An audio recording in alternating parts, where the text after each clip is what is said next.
remember as a kid, you looked at some of the high-performance boats back then and tried to force in your mind, oh, where can it go from here? Where can it possibly go from here?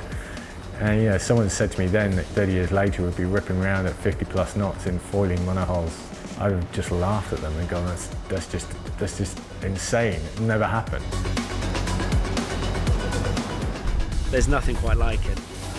Everything is absolutely on the edge. The boat is noisy, it's juddering, and you know, you're getting thrown around and everyone is just absolutely dialed onto their roles. The performance, the speeds, the G-forces, it is more akin to driving a race car around a track. When you're going and the water around the foil starts to boil and the boat starts vibrating, you're still on the edge of your seat and you're really trying to make sure that you don't screw anything up. Sailing at those kind of speeds, something will always happen. You know, you'll have a splashdown or a semi-wipeout or a not so semi-wipeout.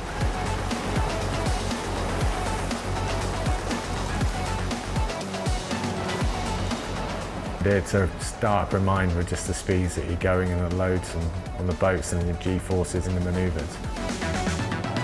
It's phenomenal.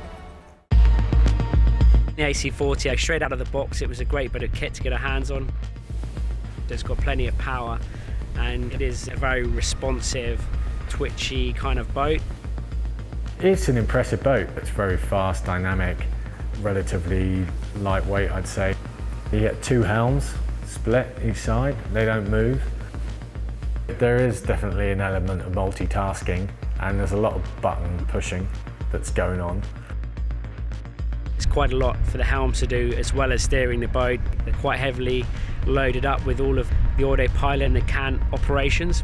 Being the trimmer, you're trying to get the absolute maximum performance out of the boat, so you're always weighing up how hard you push the trim and how close you keep the boat to the water, and weighing that off against the risk of having touchdowns and having a big slowdown. The AC40, we've all got the same equipment, so it's really going to come down to the fine-tune adjustments and then just minimising the mistakes, but also synchronising between the front and the back of the boat. So it's going to be pretty important, you know, to really hone in on those tiny differences that are going to, you know, get you that inch or a couple of metres in front of the next boat to then be able to make the cross and to go where you want on the race course. You know, the America's Cup is both a sporting competition and a design race. Certainly in the early parts of a campaign, the focus is always around design.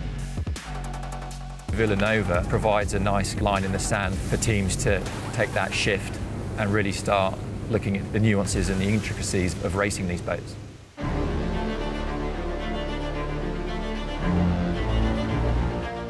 First AC40 event, first time teams go head-to-head this campaign, really.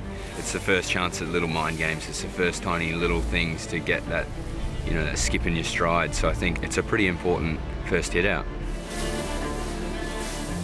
I think the results will be important. You know, it'll be good for bragging rights, it'll be good for confidence.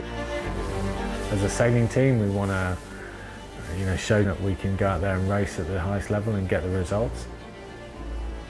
You know, to build on those relationships, put ourselves under pressure, get the team back on the water, be racing against our competitors. That's where we want to be.